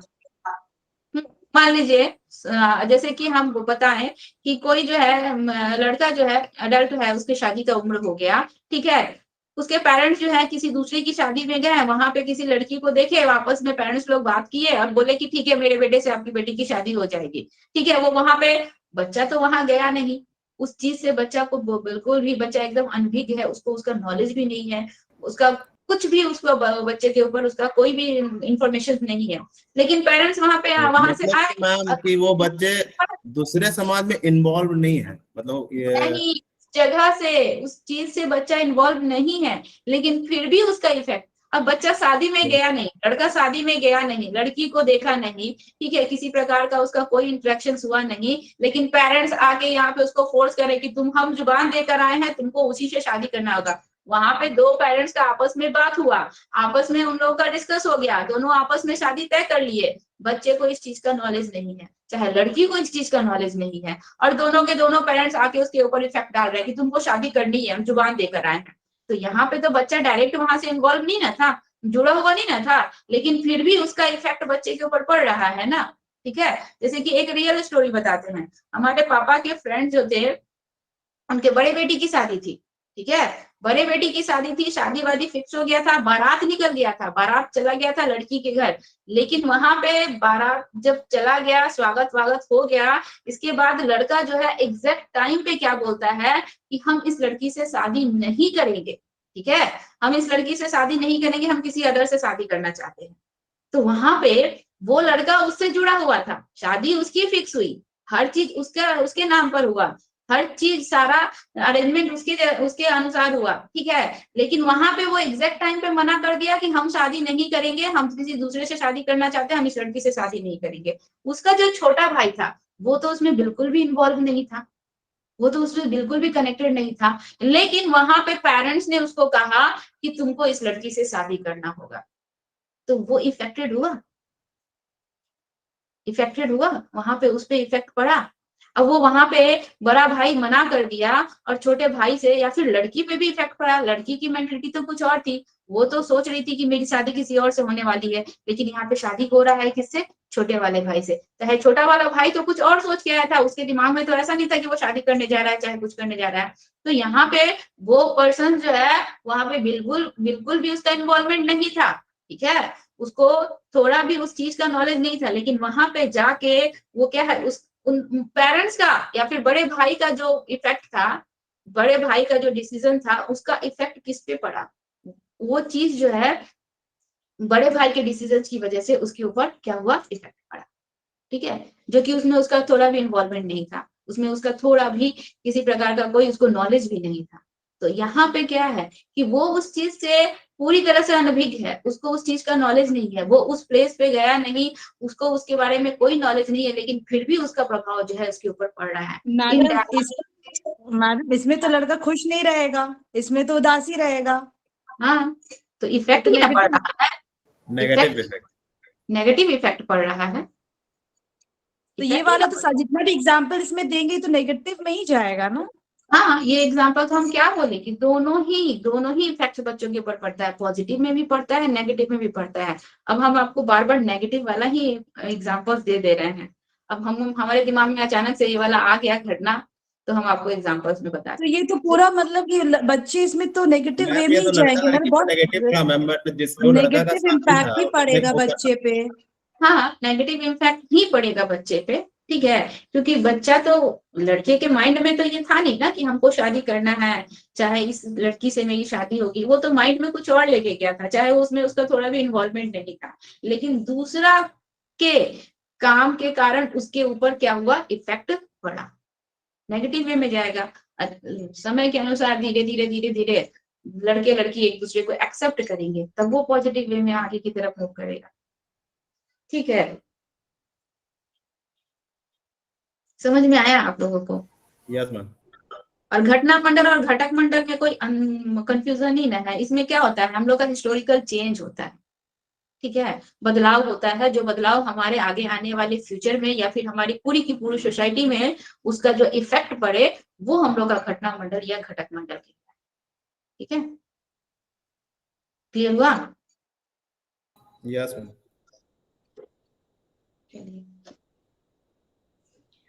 आगे देखिए, इसमें दिया हुआ है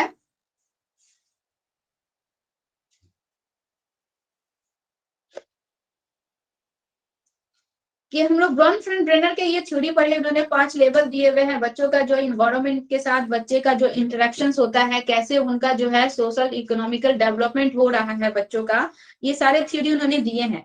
इसके बाद देखिए इसी के अनुसार हम लोग जो है स्टडी भी, अगर बच्चों को स्कूल में स्टडी भी करवाया जाता है, तो ब्रॉनफ्रेंड ब्रेनर के बहुत सारे थ्योरी को उसमें फॉलो किया जाता है बच्चों के, ठीक है।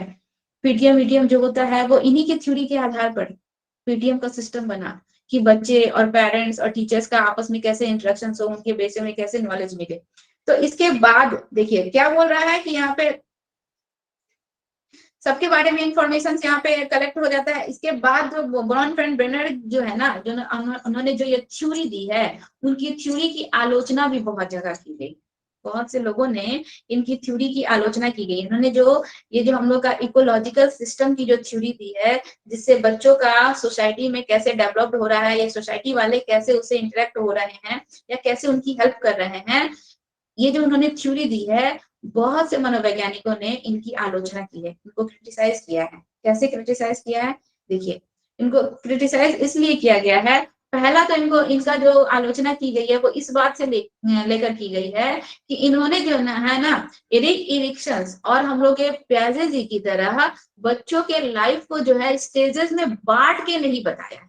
जैसे कि हम लोग प्याजे जी की थ्योरी पढ़ेंगे, तो प्याजे जी ने जो भी थ्योरी दी है, उन्होंने बच्चे के लाइफ को कि हम लोग का जो, जैसे कि हम लोग डेवलपमेंट में पढ़े, शैशवावस्था का एक स्टेज होता है, बाल्यावस्था का एक स्टेज होता है, या फिर किशोरावस्था का एक स्टेज होता है, सबका एक एज लिमिट होता है, ठीक है।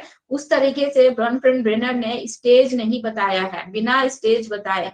यहाँ पे हम लोग कहीं भी पढ़े हैं कि 6 से 12 वर्ष के बच्चों में जो है बृहद मंडल वाला हम लोग का सिस्टम देखने को मिलेगा, चाहे इसमें ये ऐसा कुछ यहाँ पे देखने को नहीं मिल रहा है।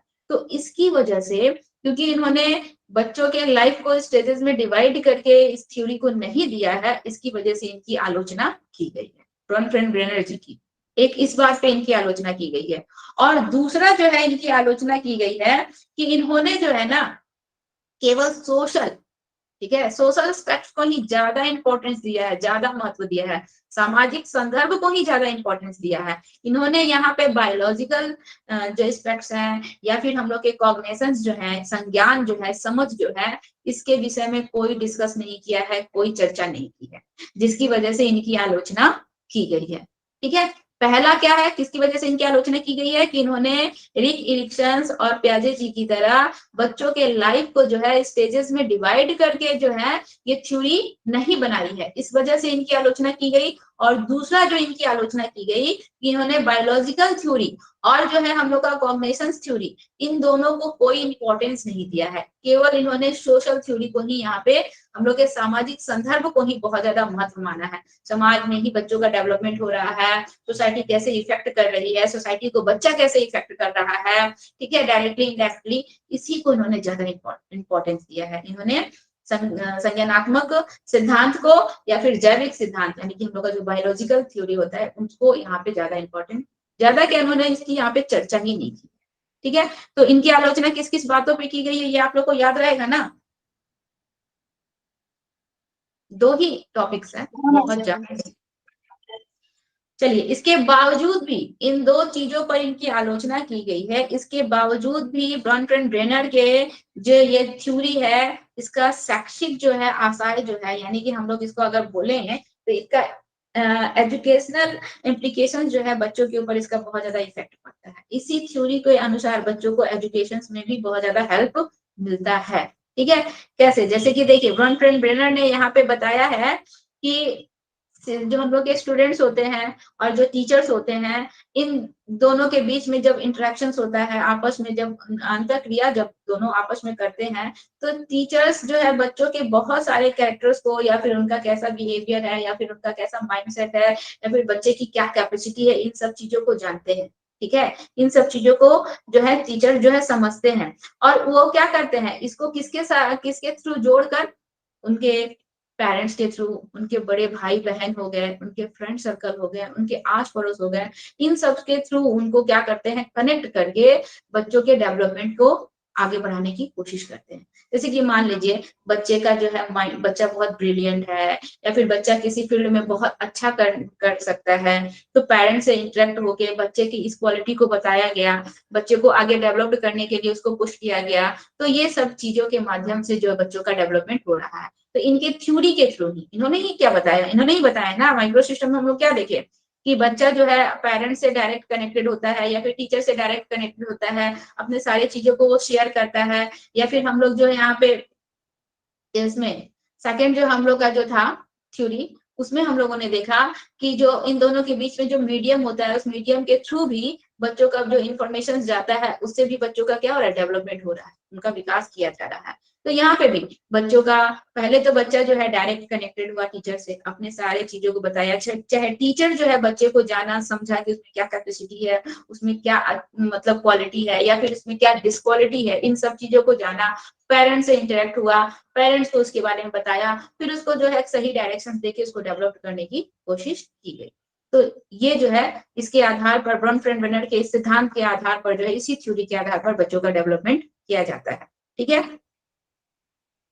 इसके बाद बोल रहा है सेकंड, अगर हम लोग देखें तो शिक्षकों को स्कूल एवं परिवार के बीच के संबंध पर विशेष ध्यान देने का आग्रह करता है। ठीक है, ब्रॉनफ्रेंड ब्रेनर की थ्योरी में ही हम लोगों ने जाना कि बच्चा जो है स्कूल में कैसा परफॉर्म कर रहा है, फैमिली में कैसा परफॉर्म कर रहा है, अपने फ्रेंड सर्कल के बीच में उसका कैसा बिहेवियर है, अपने भाई बहन या अपने माता पिता के साथ वो कैसा ट्रीट कर रहा है, इन सब चीजों को आपस में कनेक्ट करके, जोड़ के बच्चों के डेवलपमेंट के लिए सोचा जाए या फिर बच्चों का डेवलपमेंट किया जाए। तो ये भी हम लोग ब्रॉनफ्रेंड ब्रेनर की थ्योरी से ही जाने, इस चीजों को भी ध्यान में रखकर बच्चों के स्कूल में जो है या फिर घरों में जो है बच्चों का डेवलपमेंट का जो है प्रयास किया जाता है। तो इन दोनों के बीच क्या है, एक रिलेशन बनाया जाता है, तालमेल बैठाया जाता है और बच्चों को एक अनुकूल यानी कि पॉजिटिव एक ऐसा इन्वायरमेंट दिया जाता है। अब हम बच्चे, उसके पेरेंट्स, हर एक चीजों को आपस में कनेक्ट किए, पेरेंट्स के साथ कैसा रिलेशन है, फ्रेंड सर्कल के साथ कैसा रिलेशन है, सबको आपस में कनेक्ट करके बच्चे को एक ऐसा एनवायरनमेंट दिए जिसमें बच्चा जो है पॉजिटिव वे में आगे की तरफ मूव कर जाए, ठीक है, उसका ग्रोथ हो, उसका डेवलपमेंट हो उस फील्ड में, जिस भी फील्ड में वो अच्छा है, चाहे स्टडी में है, चाहे ड्राइंग में है, चाहे जिस भी चीज में अच्छा है, तो उसके अनुसार हम लोग उसको ऐसा एनवायरनमेंट प्रदान करें कि बच्चा जो है ग्रोथ करे, ठीक है। ये था हम लोग का ब्रॉनफ्रेंड ब्रेनर का शैक्षिक यानी कि एजुकेशनल इम्प्लीकेशंस था, उनका किन किन बातों पर उनको क्रिटिसाइज किया गया है, वो 2 टॉपिक्स हम लोग यहाँ पे देखे। उन्होंने जो 5 जो लेवल दिए हैं बच्चों के डेवलपमेंट के लिए, जिसमें सोशल एस्पेक्ट्स को उन्होंने ज्यादा ध्यान दिया है, हम लोग के बायोलॉजिकल एंड कॉग्निशंस को बिल्कुल भी उन्होंने वहां पे चर्चा नहीं की है और स्टेजेस में नहीं बांटे हैं, जिस वजह से उनकी आलोचना की गई है। तो ये ब्रॉनफ्रेंड ब्रेनर कंप्लीट हुए या नहीं, बताइए। Yes, ma'am. सुदीप्ता क्लियर हुआ? बाकी ज्योति जी Yes. डाउट है? Yes, ma'am. राहुल, ज्योति जी डाउट है? हाँ मैडम। बोलिए बोलिए, डाउट है तो बोलिए।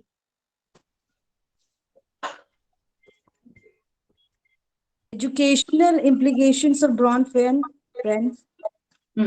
एजुकेशनल इम्प्लीकेशंस, जैसे कि ब्रॉनफ्रेंड ब्रेनर ने हम लोग के जो 5 लेवल दिए बच्चों का, कैसे बच्चे जो हैं अपने सोसाइटी के साथ इंटरेक्ट करके बच्चों का डेवलपमेंट होता है। कभी बच्चे जो हैं किसी लेवल में बच्चे डायरेक्ट कनेक्टेड हैं, किसी लेवल में बच्चे इनडायरेक्टली कनेक्टेड हैं, उनका इफेक्ट पड़ रहा है। किसी लेवल में देखे जाए तो इंटरनेशनल लेवल से बच्चे कनेक्टेड हैं, ये हम देखे। कहीं हम लोग किसी लेवल में हम लोग ये देखे कि हिस्टोरिकल चेंजेस आ रहे हैं जिसका इफेक्ट जो है पूरी सोसाइटी पर या फिर बच्चे के फ्यूचर पर पड़ रहा है। ये सब चीजों को हम लोगों ने देखा। इन्हीं सब चीजों को ध्यान में रखकर, ठीक है, बच्चों को एजुकेशन इम्प्लीकेशन यानी कि बच्चों को शिक्षा के क्षेत्र में भी इन्हीं सब चीजों को ध्यान में रखकर बच्चों के ग्रोथ के लिए, शिक्षा के क्षेत्र में ग्रोथ के लिए प्रयास किया गया, ठीक है। जैसे कि हम लोग वहां पे जो हम लोग का 2nd लेवल था, जिसको हम लोग मध्य मंडल कहते हैं, मध्य मंडल नहीं कहते हैं ना, जिसको हम लोग मेसो सिस्टम कहते हैं। इसमें हम लोगों ने क्या देखा, इसमें हम लोगों ने क्या देखा कि टीचर्स बच्चे सेंटर में है, बच्चे मध्य में है, बच्चे में क्या क्वालिटी है, क्या डिसक्वालिटी है, बच्चा स्कूल में कैसा परफॉर्म कर रहा है, बच्चा स्कूल फैमिली में घर में कैसा परफॉर्म कर रहा है, ये टीचर और पेरेंट्स के बीच में आपस में क्या हुआ, इंटरेक्शन हुआ। टीचर और पेरेंट्स आपस में बातें की, किसके विषय में बात कर रहे हैं, बच्चे के ऊपर बात कर रहे हैं। अच्छा, बच्चे के डेवलपमेंट के लिए हमको क्या क्या सोचना है, कैसे उसका डेवलपमेंट करना है। टीचर यहाँ पे बता रही है कि आपका बच्चा इस फील्ड में बहुत अच्छा है, अगर इसको यहाँ पे पॉजिटिव इन्वायरमेंट दिया जाए तो बच्चा इस फील्ड में बहुत अच्छा कर सकता है, उसको वैसा इन्वायरमेंट दीजिए। या फिर बहुत ज्यादा शरारतें कर रहा है तो उसके साथ ऐसा ट्रीट कीजिए, ठीक है। या फिर पेरेंट्स बताते हैं कि ये घर में इस तरह की हरकतें करता है, चाहे ऐसे करता है, तो पेरेंट्स भी अपना कुछ वहां पे सजेस्ट कर रहे हैं, अपना कुछ राय दे रहे हैं, टीचर्स वहां पे अपना कुछ सजेस्ट कर रहे हैं, राय दे रहे हैं। तो आखिर किसके लिए दिया जा रहा है, बच्चे के ऊपर दिया जा रहा है। इन सब चीजों को ध्यान में रखकर क्या किया जा रहा है, बच्चों के डेवलपमेंट को ध्यान में रखा जा रहा है ना, कि बच्चा कैसे पॉजिटिव वे में डेवलप कर सके, बच्चा कैसे आगे की तरफ मूव कर सके। तो ये हम लोग का ब्रॉनफ्रेंड ब्रेनर के लेवल के अनुसार न था, शिक्षा में भी इसी चीज को भी अपनाया गया ना। पीटीएम जो हुआ, हम लोग आज देखिए प्राइवेट सेक्टर्स में चाहे किसी भी स्कूल्स में जो पीटीएम होता है, ब्रॉनफ्रेंड ब्रेनर के इस थ्योरी को ही अपनाकर वहां पे पीटीएम सिस्टम्स को अपनाया गया, ताकि टीचर्स और पेरेंट्स आपस में इंटरेक्ट हो सके, बच्चे के बारे में सारा इंफॉर्मेशन ले सके, उसका पॉजिटिव वे में कैसे डेवलपमेंट किया जा सके, इस चीज को ध्यान में रखकर बच्चे को एक अच्छा एनवायरनमेंट दे सके।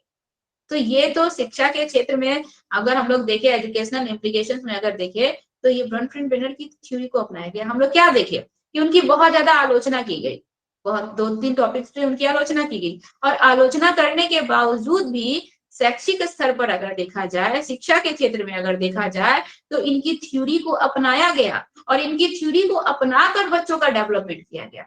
तो ये ब्रॉनफ्रेंड ब्रेनर की ना थ्योरी थी, जो बच्चे का जो है, बच्चे को मीडियम में रखकर, मध्य में रखकर उनके विषय में इंफॉर्मेशन लेकर उनको एक अच्छा एनवायरनमेंट दिया जाए ताकि बच्चा ग्रोथ कर सके, डेवलप्ड कर सके। ठीक है, ये चीज क्लियर हुआ या नहीं, ये बताइए। हाँ मैडम।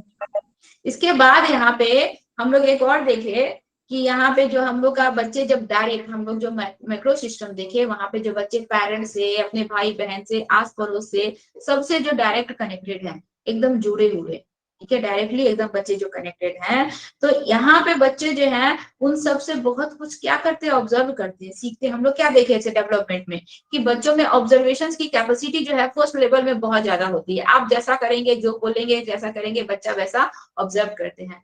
तो यहाँ पे एजुकेशन इम्प्लीकेशन में भी इसको भी फॉलो किया गया, पेरेंट्स के थ्रू, अपने भाई बहन के थ्रू, अपने फ्रेंड सर्कल्स के थ्रू, बच्चा जो ऑब्जर्व कर रहा है, ठीक है, जो चीजों को पॉजिटिव है चाहे नेगेटिव है, हम दोनों ही एस्पेक्ट में देखेंगे, हम केवल पॉजिटिव नहीं बोलेंगे, नेगेटिविटी को भी बच्चा अपनाता है, ठीक है।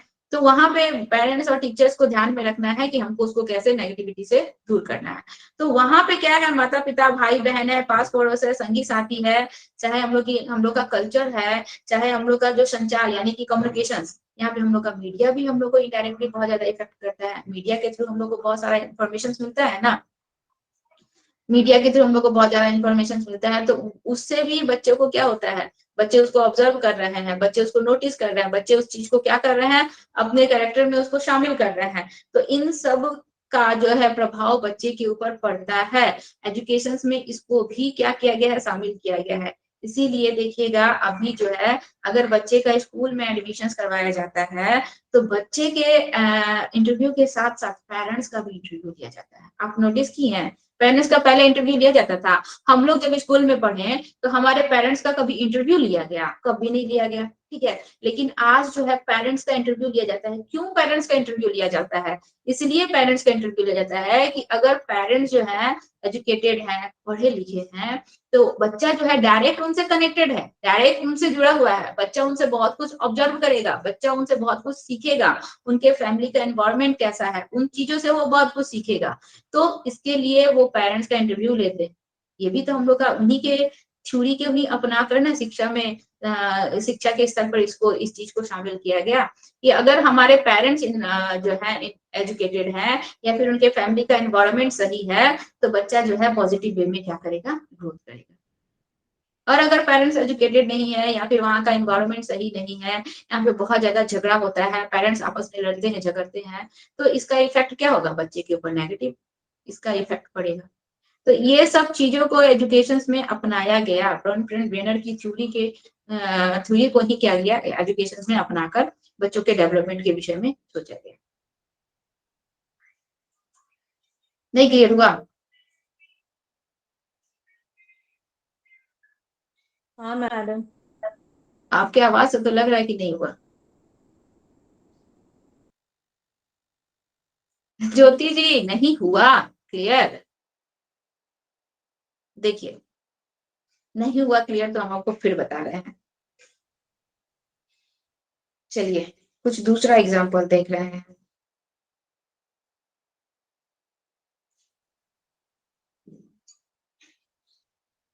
देखिए टीचर्स जो होते हैं ना वो बच्चों के लाइफ को जो है केवल उन्हीं के व्यू से, उन्हीं के नजर से नहीं देखते हैं। बच्चे के ऊपर जो भी इफेक्ट है या फिर बच्चा जो भी हरकतें कर रहा है या फिर जो ऐसा मैडम समझ में आ गया कि पेरेंट्स भी बहुत जरूरी है, क्योंकि हाँ, डायरेक्ट कनेक्टेड है, बच्चे पेरेंट्स के साथ डायरेक्ट कनेक्टेड है, तो पेरेंट्स हाँ, एजुकेटेड होना हो है या नहीं वो भी मैटर करता है। हाँ तो सुनिए ना, हम एक बार और आपको बता रहे हैं कि बच्चा का कैसा बिहेवियर है क्या नहीं है, बच्चा कैसा जो बिहेव कर रहा है वैसा बच्चे का माइंड जो है कैसा है, किस टाइप का है, ये केवल हम लोग बच्चे को अकेले बच्चे को इंडिविजुअली देख कर नहीं करेंगे।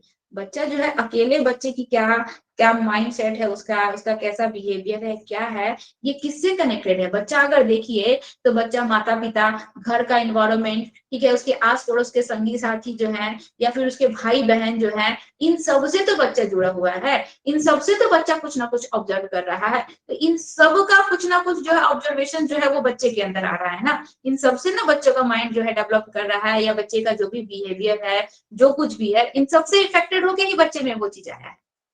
बच्चा क्या है, बच्चा अकेला तो नहीं है, बच्चा तो देखिए तो हर चीज से कनेक्टेड है, हर चीज से जुड़ा हुआ है, माता पिता है, भाई बहन है, संगी साथी है, आस पड़ोस है, स्कूल के फ्रेंड सर्कल्स है, ठीक है, सोसाइटी के पर्सन है, हर एक चीज से बच्चा कनेक्टेड हुआ है।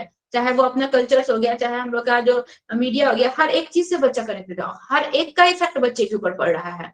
और उसका जो सम्मिलित रूप से अगर हम लोग कंबाइंड में देखें तो उन सब का कंबाइंडली जो इफेक्ट जो है बच्चे को पड़ रहा है, उसी वही बिहेवियर बच्चा जो है वो अपना वहां पे इफेक्ट दिखा रहा है, दर्शा रहा है। ठीक है, तो टीचर जो होता है वो केवल बच्चे के केवल बच्चे को एक सेंटर में रख कर नहीं देखता है, वो हर एक चीज को देखेगा, उसके पेरेंट्स का बिहेवियर कैसा है, या उसके पेरेंट्स एजुकेटेड है या नहीं, उसके घर का एटमोस्फेयर कैसा है, उसके फ्रेंड सर्कल कैसे हैं, चाहे उसका स्कूल का एटमोस्फेयर कैसा, हर एक चीज को बच्चा टीचर्स देखेगा और उसके अनुसार जो है बच्चे के डेवलपमेंट के विषय में सोचेगा। ठीक है, अगर मान लीजिए उसका एक भी लेवल, उसके माता पिता ही आपस में बहुत झगड़ते हैं, बहुत घर में किचकिच होता है या कलह होता है, तो उससे बच्चे पे इफेक्ट पड़ेगा। तो वो सब चीजों को टीचर जो है देखता है, ध्यान में रखता है, इसके बाद जो है बच्चे का डेवलपमेंट कैसा होगा। तो ये हम लोग क्या देखे, ब्रॉनफ्रेंड-ब्रेनर की थ्योरी ना देखे, जहां बच्चा डायरेक्ट जिस चीज से कनेक्टेड है, माता पिता, भाई बहन, संगी साथी, स्कूल, जहां बच्चा जिससे डायरेक्टली कनेक्टेड है, उन सब का बिहेवियर कैसा है, वो एजुकेटेड है या नहीं, वहां का एनवायरमेंट कैसा है, उन सब को जो है टीचर जो है देखेगा, जानेगा, समझेगा। इसके बाद जो है बच्चे को उस अनुसार वो डेवलप करने की कोशिश करेगा। अगर उसका जो है पॉजिटिव वे में अगर वो जा रहा है तो ठीक है, अगर वो नेगेटिव वे में जा रहा है तो कहाँ है, क्या कमी है, क्या रीजन है, ठीक है, उसके चारों तरफ जो भी लोग हैं प्रेजेंट, उनमें क्या कमियां हैं, उन सब चीजों को जानेगा, उसमें वो सुधार लाएगा। इसके बाद बच्चे के डेवलपमेंट की रिसर्च। समझ में आया, क्लियर हुआ? कैसे सुधार लाएगा? मान लीजिए घर में बहुत ज्यादा माता पिता के बीच में कलह हो रही है, ठीक है, तो पेरेंट्स टीचर मीटिंग होता है, पेरेंट्स जो है टीचर से आके इंटरेक्ट कर रहे हैं, मिल रहे हैं, तो टीचर भी तो पर्सनली उनको समझाते हैं ना कि देखिए आप जो घर में इतना ज्यादा जो कलह कर रहे हैं या झगड़ रहे हैं, उसका इफेक्ट बच्चे के ऊपर पड़ रहा है। बच्चा जो है बहुत ब्रिलियंट है, पढ़ने में तेज है, लेकिन अभी उसका स्टडी में मन नहीं लग रहा है, चाहे वो आप ही की तरह वो हरकतें कर रहा है। तो हम लोग क्या करते हैं, पेरेंट्स टीचर मीटिंग में होता है कि क्या करते हैं कि आपका बच्चा जो है इस तरह के हरकतें कर रहा है, पेरेंट्स को भी तो पता चल रहा है कि हमारे ही कारणों से, या फिर हम लोग जो घर में जिस प्रकार की हरकतें करते हैं, बच्चा उसी चीज को ऑब्जर्व करके बच्चा सेम वही हरकतें कर रहा है। तो अगर हम अपने में सुधार लाएंगे तो हमारा बच्चा भी क्या होगा, हमारे बच्चे में भी सुधार आएगा। तो जो है, चाहे मान लीजिए स्कूल का भी इन्वायरमेंट ऐसा है कि कोई टीचर जो है बच्चे को बहुत ज्यादा डांटता है या बात बात पे उसको जो है क्लास में इंसल्ट फील करवा देता है, तो टीचर पेरेंट्स भी आते हैं तो क्लास टीचर से या फिर जो है प्रिंसिपल से, किसी से इस बात का कंप्लेन करते हैं कि देखिए हमारे बच्चे के साथ ऐसा ऐसा क्लास में ट्रीट होता है, जिसकी वजह से हमारा बच्चा सही से ग्रोथ नहीं कर पा रहा है, या फिर हमारे बच्चे को किसी प्रकार का कोई प्रॉब्लम होता है तो वो शेयर नहीं कर पाता है। तो यहाँ पे भी उसका सोल्यूशन निकाला जाता है इसके थ्रू। हम एक दूसरे से कनेक्ट होंगे, इंटरेक्ट होंगे, तभी तो उसका सोल्यूशन निकाला जाएगा। तो इसके थ्रू उसका सोल्यूशन निकाला जाता है। समझ में आया? हाँ मैडम, क्लियर हुआ ना? अच्छे से। अच्छे से। चलिए, ऐसे ही अगर डाउट हो तो अच्छे से क्लियर करके ही आगे बढ़िए, डाउट में रह के आगे नहीं बढ़िए।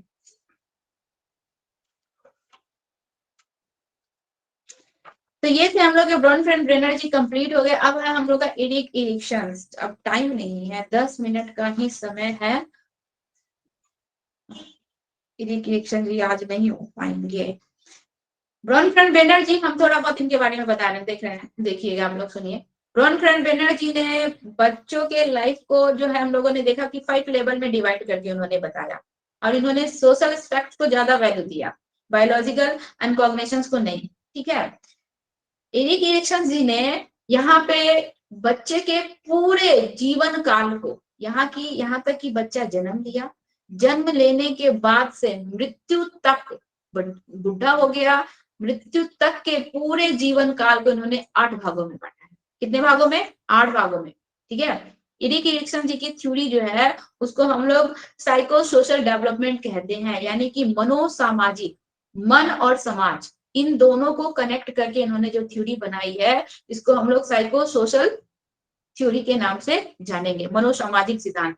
इरिक इरिक्शन का मनोसामाजिक साइको सोशल थ्योरी, और ब्रॉनफ्रेंड-ब्रेनर का इकोलॉजिकल पारिस्थितिक परक सिद्धांत। ये दोनों नाम याद रखिएगा, यहाँ से क्वेश्चन आता है आप लोगों का। ठीक है।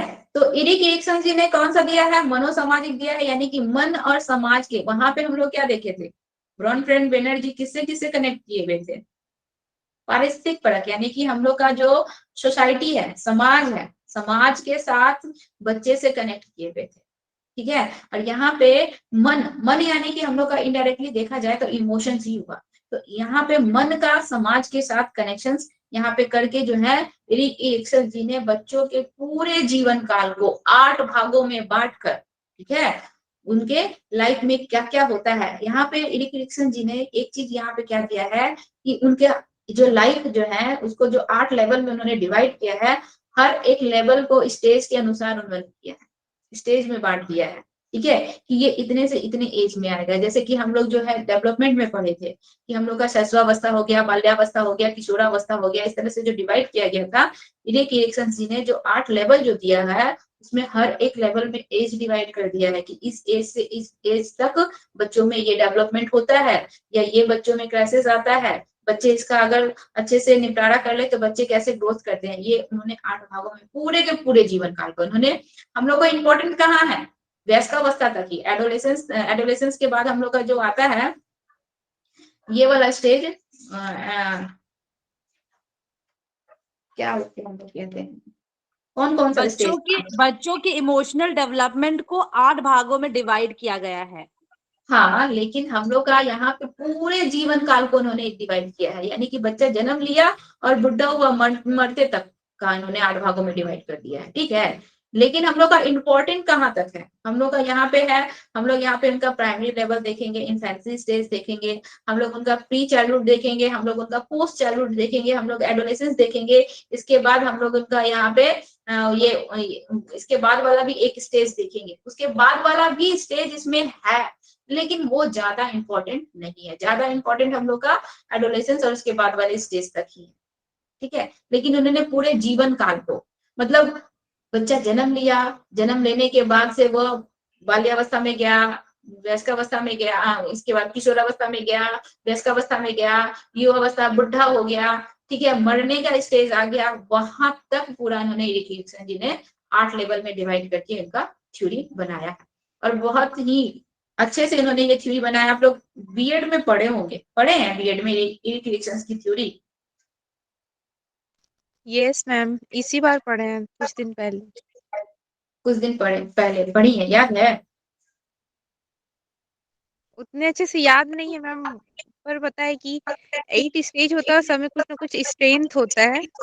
हाँ, सब में कुछ ना कुछ क्राइसिस होता है, और बच्चे अगर उसका अच्छे से सामना कर ले, ठीक है, जैसे कि मान लीजिए फर्स्ट जो बच्चों का जो स्टेज होता है ना, उसमें जैसे हो गया ट्रस्ट वर्सेस जो है मिसट्रस्ट होता है, विश्वास बनाम अविश्वास। ठीक है, मतलब फर्स्ट इन्फेंसी स्टेज हो गया, माता पिता पेरेंट्स जो है अगर बच्चे का अच्छे से देखभाल करें, अच्छे से ख्याल रखें, ठीक है, और बच्चा जो है अच्छे से केयर हो बच्चे का, मतलब उस समय स्टेज में क्या होता है, बच्चे को फीडिंग अच्छे से करवाना है, उसकी अच्छे से देखभाल करनी है।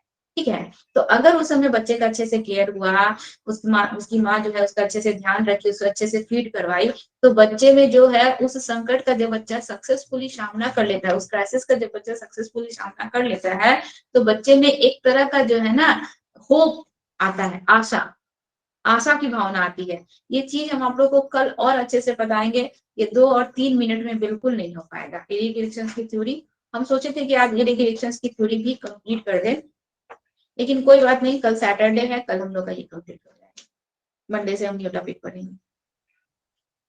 ठीक है, कल ईवीएस होगा ना मैम?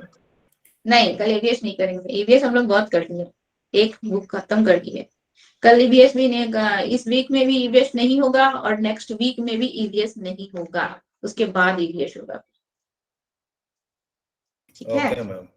क्योंकि अभी हम लोग कल अगर हम लोग एक इरिक्शंस की थ्योरी पढ़ेंगे, इसके बाद हम लोग कंसेप्चुअल डेवलपमेंट पढ़ेंगे, इसके बाद हम लोग प्याजे जी और वाइगोस्की जी की थ्योरी पढ़ेंगे, उसमें हम लोग को कम से कम 1 सप्ताह पूरा चाहिए प्याजे जी और वाइगोस्की जी की थ्योरी को जानने के लिए।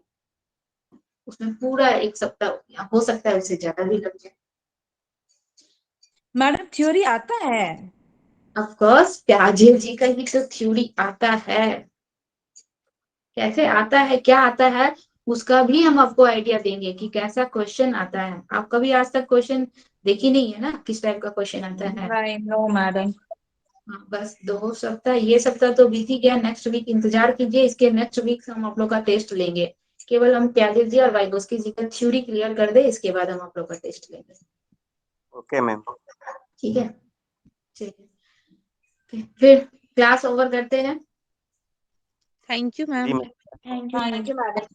Thank you ma'am. मैम